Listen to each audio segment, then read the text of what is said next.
sesuatu hal kerjaan yang dilaksanakan bersama-sama akan terasa lebih ringan dibanding dikerjakan sendiri. Itulah butuhnya persatuan. Dengan persatuan hidup akan lebih mudah, lebih tentram, aman dan damai. Kemudian yang kedua, rela berkorban demi bangsa dan negara. Kemudian mengenal dan menghargai keberagaman dalam masyarakat Indonesia. Jadi Indonesia ini terdiri dari banyak suku bangsa. Kita sebagai rakyat Indonesia haruslah mengenal budaya walaupun berbeda suku dengan kita. Dengan mengenal budaya orang lain, kita akan menjadi lebih memahami mereka, lebih menghargai mereka. Jadi tidak ada timbul prasangka-prasangka buruk, karena kita sudah tahu budaya orang Indonesia itu berbeda-beda. Dengan mengenal dan mengetahui, kita akan menjadi lebih menghargainya. Selanjutnya yang keempat, contoh yang keempat, coba siapa mau bacakan? Coba Fajrin. Musyawarah untuk mufakat. Iya, musyawarah untuk mufakat. Artinya dalam melaksanakan atau menyelesaikan suatu masalah, kita perlu melakukan musyawarah. Apalagi itu hal melibatkan banyak orang. Musyawarah untuk mufakat. Mufakat itu apa? Keputusan bersama. Jadi ketika ada beberapa orang sedang berbeda pendapat, haruslah melakukan musyawarah demi mewujudkan keputusan bersama. Satu keputusan bersama yang harus dihormati semua anggota. Yang kedua adalah mengutamakan kepentingan umum. Yang ketiga, Menghargai pendapat orang lain. itu adalah contoh sila keempat. Contoh sila kelima, coba baca Alifah. Menghargai hasil karya orang lain. Ya, menghargai hasil karya orang Lain. lain. Jadi orang lain itu punya hak membuat suatu karya, dan kita tidak boleh menyakiti hatinya dengan mengejek, menghina karya itu. Tetapi kita harus menghargai dengan cara memujinya, ataupun misalnya ada sesuatu yang kurang, kita memberikan saran dengan kalimat yang sopan.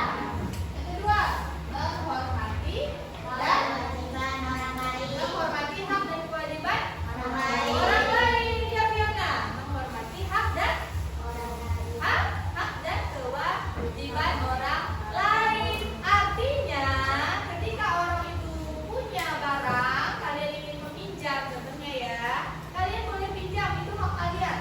Hak kalian boleh meminjam. Nah, kalau orang itu memberikan, oh berarti kalian boleh. Kalau orang itu tidak memberikan pinjaman barangnya, kalian wajib menerima keputusan orang itu, tidak boleh memaksa. Kalau boleh pinjamkan pinjam, kalau tidak boleh memaksa. Kemudian suka bekerja keras, tidak melakukan tindakan curang dan bersikap bebas. Ini contoh sila kelima. Kelima itu mengandung arti keadilan sosial. Bagaimana kita bersikap adil antara hak dan kewajiban. Nah, jadi kalau bekerja keras, kita punya hak menjadi orang sukses. Kita punya hak mendapatkan hal-hal yang kita inginkan, tapi kita wajib untuk bekerja keras. Sesuatu hal cita-cita itu wajib kita kejar dengan cara bekerja keras, dengan cara berusaha, belajar, latihan dan lain sebagainya. Tidak melakukan tindakan curang. Kalau curang itu berarti dia mengganggu hak orang lain. Kalau bersikap hemat, kita menjadi orang yang adil. Misalnya mengambil makanan, ambil secukupnya biar orang lain juga bisa mengambil. Kalau kita ambil banyak, tidak tahu kita tidak dihabiskan, itu boros. Akhirnya orang lain tidak kebagian. Itulah kita harus memikirkan orang lain juga dibanding memikirkan diri sendiri. Jadi harus bersikap adil antara hak dan kewajiban. Ini adalah contohnya. Selanjutnya Ibu akan menampilkan sebuah video cerita. Tolong disimak baik-baik ya.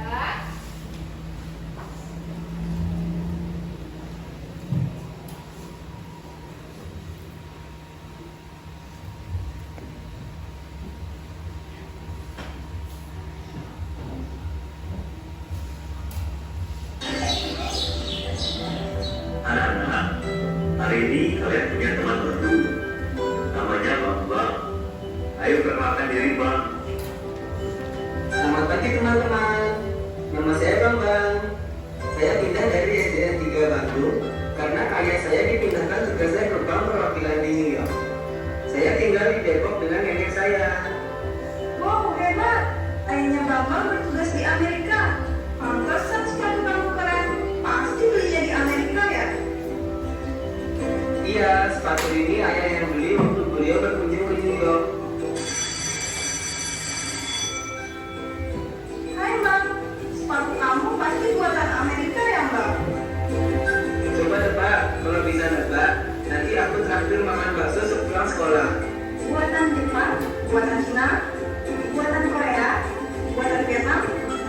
kan? Ada lagi? Badan Indonesia. Waduh, tapi kenapa tidak ada di mall ya, Pak? Ya, lewat yang masuk. Kenapa juga ada di mall ya? Tapi ayahku kalau keluar negeri selalu beli barang buatan Indonesia. Katanya sih, buat apa beli barang-barang negara lain?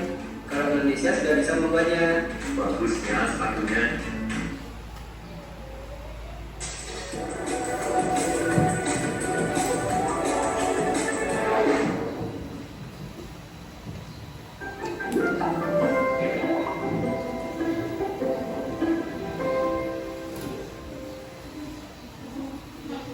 Nah, dari video tadi, ketika teman barunya memakai barang sepatu itu buatan dari mana? Indonesia. Padahal ayahnya itu lagi bekerja di New York. New York. New York di Amerika ya, luar negara kita.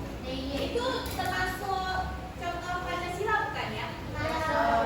Kalau kita lebih memilih barang buatan negara kita sendiri, itu artinya kita apa? Cinta Indonesia. Cinta Indonesia, cinta tanah air. Itu penerapan sila berapa? 3. Angkat tangan yang bisa jawab. Ya, coba Feli, sila keberapa Feli? 3. Iya, sila ketiga. Apa bunyinya Feli? Iya, bagus. Tepuk tangan untuk Feli. Nah, ya, itu adalah contoh penerapan Pancasila dalam kehidupan sehari-hari. Untuk sila ketiga itu dengan lebih memilih produk buatan sendiri daripada luar negara, luar negeri. Oke, untuk selanjutnya kita akan mendengarkan penjelasan dari ibu guru agama kita tentang penerapan sila pertama Pancasila. Ya, kalau diperhatikan dengan baik. Assalamualaikum warahmatullahi wabarakatuh.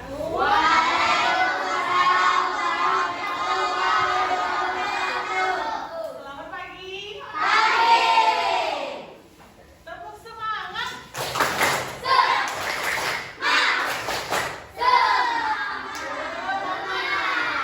Oh, lemah nih tulangnya. Oke, hari ini Ibu ada di sini. Kita berbagi informasi, sharing, belajar bersama. Hari ini temanya tentang dialog keagamaan, antar agama. Nah, hari ini kita membahas salah satu sila yang pertama. Apa bunyinya sila pertama? Ketuhanan yang Maha Esa. Jadi hari ini kita akan belajar gimana sih cara interaksi kita antar teman, antar orang lain walaupun berbeda agama. Jangan ada yang bilang, oh agama saya lebih baik daripada agama kamu. Semuanya sama. Semuanya sama-sama menyembah satu Tuhan. Tetapi caranya berbeda. Di sini mungkin ada yang Islam, ada yang Kristen, ada yang Buddha, Hindu, dan lain-lain. Ada berapa sih agama di Indonesia? Ada 6 agama di Indonesia. Nah, ada Islam, apa lagi? Buddha,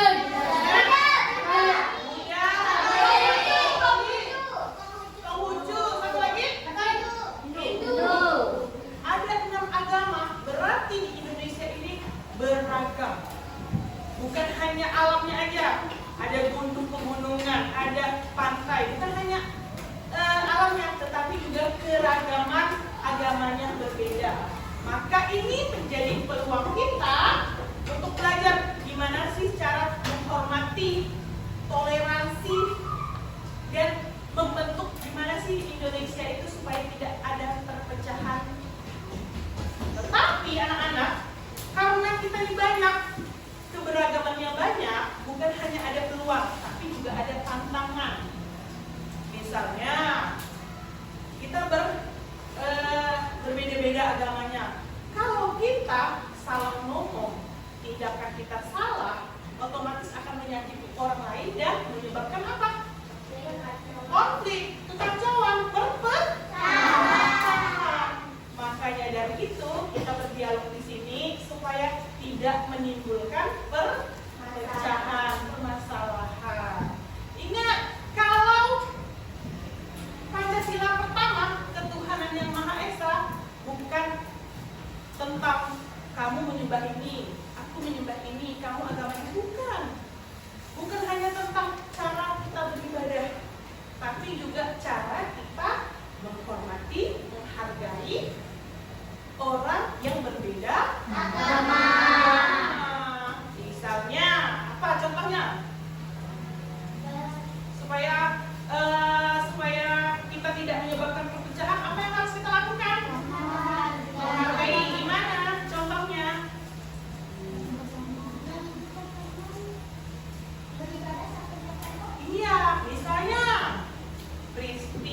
Putra. Siapa lagi? Fiona. Keenam satu kelompok. Hari Minggu. Biasa hari Minggu siapa kalau minggu pagi beribadah? Keenam. Tunggu dulu ya teman-teman. Saya mau beribadah dulu. Terus kamu tak boleh. Harus kerja kelompok. Kira-kira akan bagaimana? Ada konflik, ada masalah. Kira-kira kita bisa hidup tentram tidak seperti itu? Tidak. Tapi kalau Putra dan Kristi, iya, Kenan tidak apa-apa. Beribadah dulu. Nanti habis itu kita kerja kelompok. Semuanya bisa menjalankan ibadah masing-masing? Kira-kira kelompoknya gimana? Ada masalah? Tidak. Makanya dari itu, mulai sekarang kita lihat. Ingat Pancasila pertama, kita harus selalu bertoleransi, menghargai orang yang berbeda agama, ya. Jadi kalau misalnya dari temannya ada yang Buddha, ada yang Kristen, kalau mereka mau beribadah, silakan, dipersilakan, dan jangan pernah mengganggu orang beribadah, apalagi memolok-molok orang lain beribadah. Menurut kita nih, agamanya dia lah, beribadahnya kok kayaknya aneh gitu, jadi omongan. Kira-kira bagus enggak? Apa yang akan terjadi kalau kita? Iya, ada kelahi, ada konflik. Nah, karena dari itu kita sama-sama biar menciptakan negara kita yang tentram, damai, harus saling menghargai dan toleransi. Ya, sampai di sini ada yang mau tanya? Oke, sudah? Baik, Ibu akhiri. Wabillahi taufiq wal hidayah. Wassalamualaikum warahmatullahi wabarakatuh.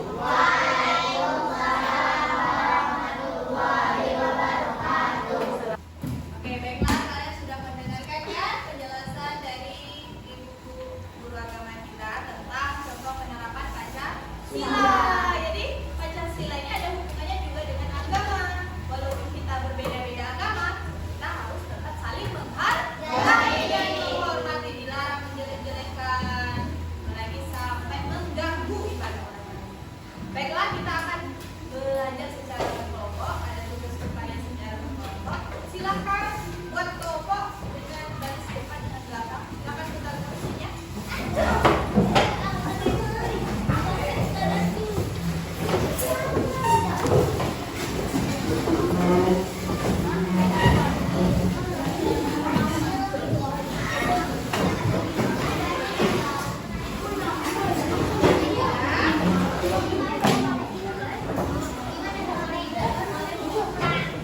Oke, sudah dapat kelompoknya.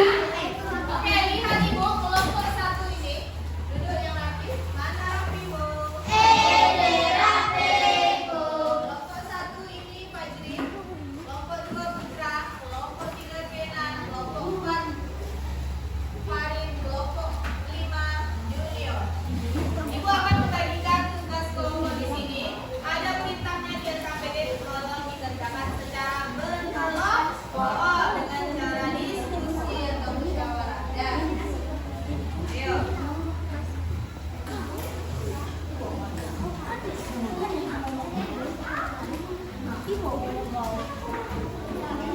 Apa? Duduk. Oke, silakan dikerjakan. Oke, tulis nama kelompoknya di atas.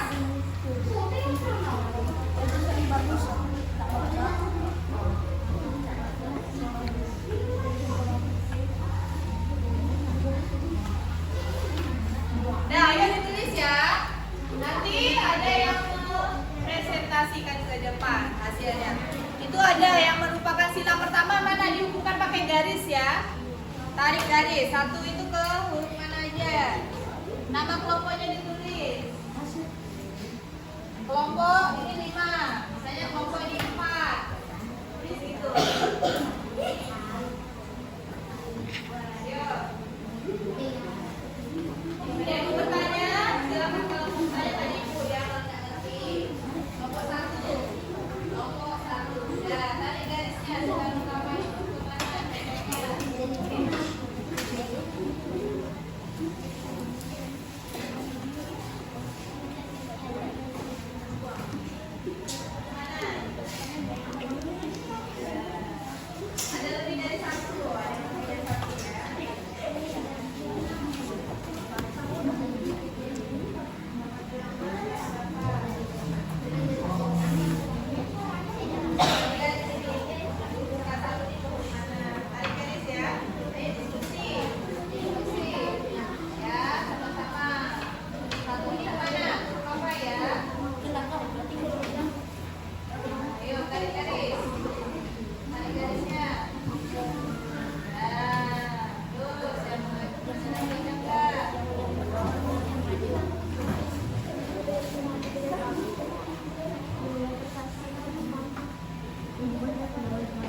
Ali kemana? Menghormati orang tua itu sila berapa?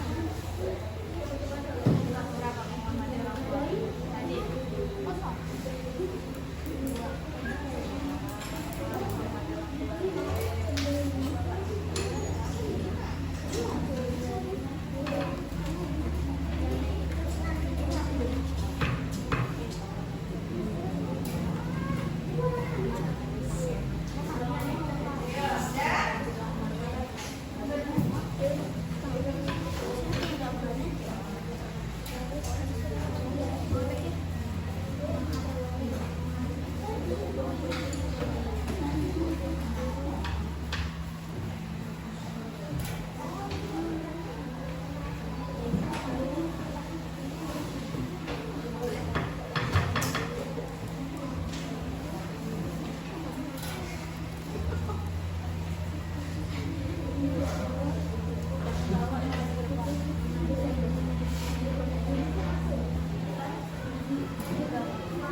Baiklah, sudah selesai semua?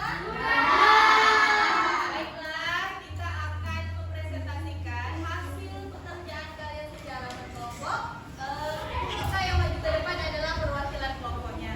Mulai dari kelompok 1 silakan maju, yang teman yang lain menyimak ya apa yang dijelaskan oleh kelompok 1. Assalamualaikum warahmatullahi wabarakatuh. Waalaikumsalam warahmatullahi wabarakatuh. Saya akan mempresentasikan hasil diskusi kelompok saya. Kelompok 1 terdiri dari siapa saja? Kelompok 1 terdiri dari Syakir, Alifah, Fadri, dan saya. Ya, silakan. Contoh sila pertama, tidak membeda-bedakan teman yang berbeda agama. Berdoa sebelum dan sesudah belajar. Contoh pengamalan sila kedua, menjalin guru atau teman yang sedang sakit. Menghormati orang tua saat berbicara dengan sopan. Contoh pengamalan sila ketiga, Pancasila. Bekerja sama membersihkan ruang kelas sesuai jadwal piket. Berbaik silaturahmi saat upacara bendera. Contoh pengamalan sila ke-4, menghargai teman yang memiliki pendapat berbeda saat diskusi. Mengikuti musyawarah pemilihan ketua kelas dengan tertib. Contoh pengamalan sila ke-5, mengambil makanan secukupnya dan tidak berlebihan dan menghabiskannya. B. Menghargai dengan memuji perbuatan teman sekelas. Oke. Ya. Sekian presentasi dari kelompok saya. Nah, tepuk tangan untuk kelompok 1.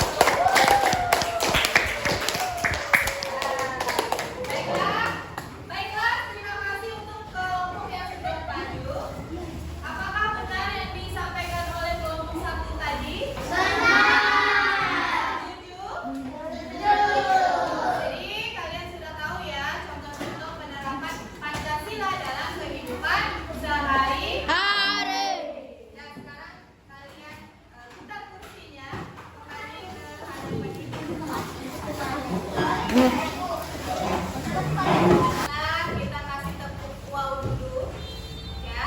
Kita kasih tepuk wow untuk kelompok yang sudah maju, ya. Semoga semakin semangat lagi belajarnya.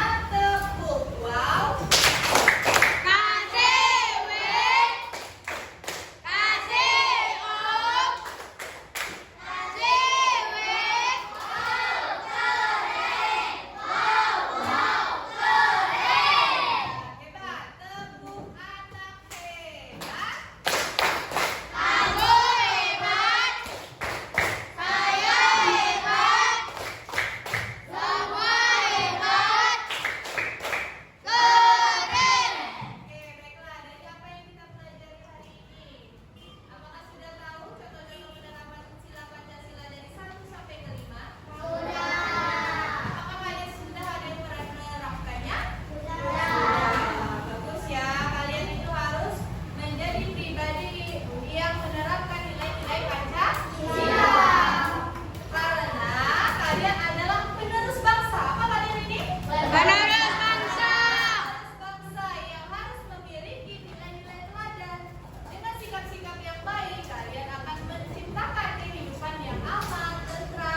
bisa menerima